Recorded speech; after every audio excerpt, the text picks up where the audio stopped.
விஜய் என்ன சிஎம் உறுதிமொழி எடுத்த உடனே ஓட்டு போட்ட மக்கள் வாயிலெல்லாம் அல்வாவை தூக்கி வச்சிருக்காரு. அதாவது எப்படின்னா, இதுக்கு முன்னாடி என்ன சொல்லிருந்தாரு அப்படின்னா, நான் ஒன்ஸ் சிஎம் ஆயிட்டேன் அப்படின்னா மாசம் கரண்ட் பில்ல கால்குலேட் பண்ணுவேன், 200 யூனிட் மக்களுக்கு ஃப்ரீயா கொடுப்பேன் எல்லா குடும்பத்துக்கும் சொல்லிட்டு, இப்ப என்ன சொல்றாரு, 500 யூனிட் கீழே யாரெல்லாம் இந்த 2 மாசம் தான் இப்ப கால்குலேட் பண்ண வரா. 2 மாசம் கால்குலேட் பண்றதுல 500 யூனிட் கீழே யாரெல்லாம் யூஸ் பண்றாங்களோ அவங்களுக்கு மட்டும் முதல் 2 மாசத்துக்கு மட்டும்தான் 200 யூனிட் ஃப்ரீன்னு சொல்லிட்டு மக்கள் வாயில எல்லாம் அல்வாவை தூக்கி வச்சிருக்காரு.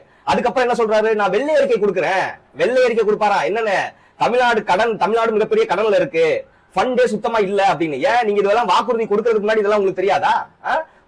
குடும்ப தலைவிக்கு மாசம் 2500 ரூபாய், முதியோருக்கு 3000 ரூபாய், திருமணம் ஆகிறவங்களுக்கு 1 பவுன், குழந்தை பிறந்தா 1/2 பவுன், அதுக்கப்புறம் வேலை இல்லாத பட்டதாரிகளுக்கு 4000, தமிழ்நாடு முழுவதும் உள்ள அரசு பேருந்துகள்ல மகளிருக்கு இலவசம், அதுக்கப்புறம் 25 லட்சம் ரூபாய்க்கான மெடிக்கல் இன்சூரன்ஸ். இதெல்லாம் உங்களுக்கு அப்ப தெரியாதா? தமிழ்நாடு கவர்மெண்ட்டுக்கு இவ்வளவு கடன் இருக்குன்னு உங்களுக்கு தெரியாதா?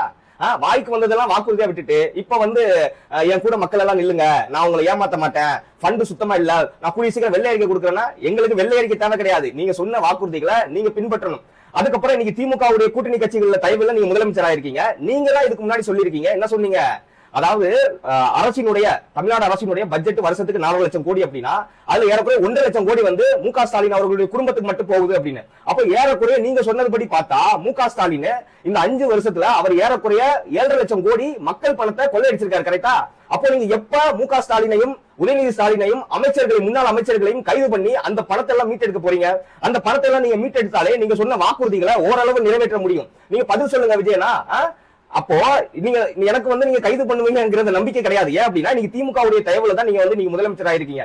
நீங்க சொன்ன ஒரே விஷயத்த நான் உங்ககிட்ட சொல்றேன். என்ன அப்படின்னா, இவங்க 2 பேரும் அடிச்சுக்கிற மாதிரி அடிச்சுப்பாங்களாம். ஆனா நல்லா இருக்குண்ணா விஜயண்ணா, நல்லா